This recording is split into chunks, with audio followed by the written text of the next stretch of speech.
अस्सलाम वालेकुम दोस्तों आज हम बात करने वाले हैं कि मुर्गे मुर्गियां एक दूसरे को नोचते क्यों हैं। वो कभी कभी आपने देखा होगा पंख उखाड़े दे रहे हैं, कभी कभी खून निकल आता है।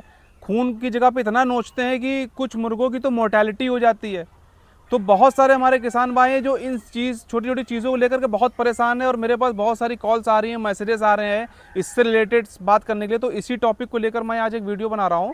तो दोस्तों वीडियो को आखिर तक ज़रूर देखिएगा। ये छोटी छोटी चीज़ें हैं, आपके बहुत काम आने वाली हैं, क्योंकि हम लोग अक्सर करके क्या करते हैं, बहुत सारी छोटी छोटी चीज़ें होती हैं उनको इग्नोर कर देते हैं। हमें लगता है बहुत छोटी चीज़ है, ये हमारे मुनाफे पर बहुत ज़्यादा असर करती है और हमें इसमें बाद में इसका खामियाजा भुगतना पड़ता है। तो दोस्तों वीडियो को ज़रूर देखिएगा कि मुर्गियाँ जो होती हैं, मुर्गे, ये एक दूसरे को नोचते क्यों हैं।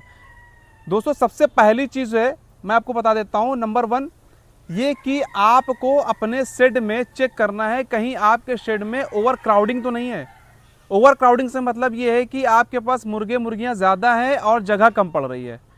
तो इस पर मैं एक बात और कहना चाहूँगा कि दोस्तों जब मुर्गे मुर्गियाँ हमारी तैयार हो जाती हैं, बड़ी हो जाती हैं, तो एवरेज की अगर हम बात करें तो एक मुर्गे मुर्गी को 1.5 स्क्वायर फीट की जगह चाहिए होती है, जो कि अगर इससे कम है तो ओवर क्राउडिंग की वजह से मुर्गियां स्ट्रेस में आ जाती हैं, खिसियाने लगती हैं, तो एक दूसरे को नोचना स्टार्ट कर देती हैं।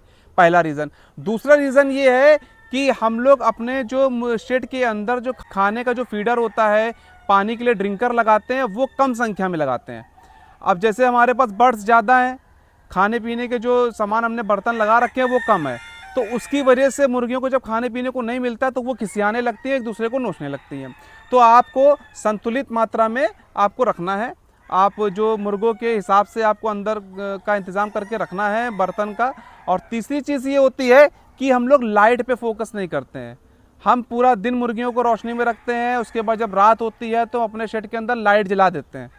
उससे मुर्गियों को आराम नहीं मिल जाता है, वो और ज़्यादा खिसियाती है, स्ट्रेस में आती, फिर एक दूसरे को नोचना स्टार्ट कर देती। दोस्तों आपको करना क्या है, अपने शेड में लाइट जो है वो सिर्फ और सिर्फ 16 घंटे देना है।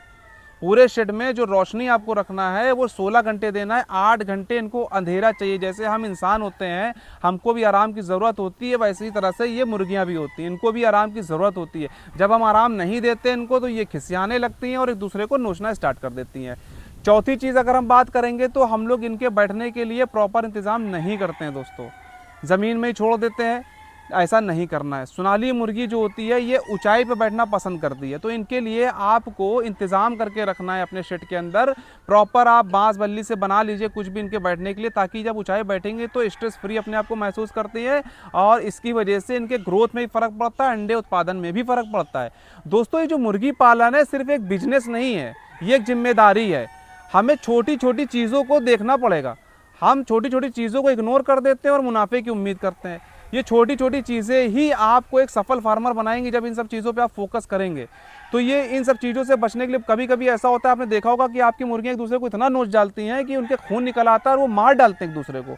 तो इन सब चीज़ों से बचाने के लिए दोस्तों आपको ये जो चीज़ें मैंने बताई इसको फॉलो करिए और अपने मुर्गियों को स्वस्थ रखिए, अपने फार्म की तरक्की के लिए काम करिए। मुनाफा खुद चल करके आएगा। Thank you guys, thank you so much.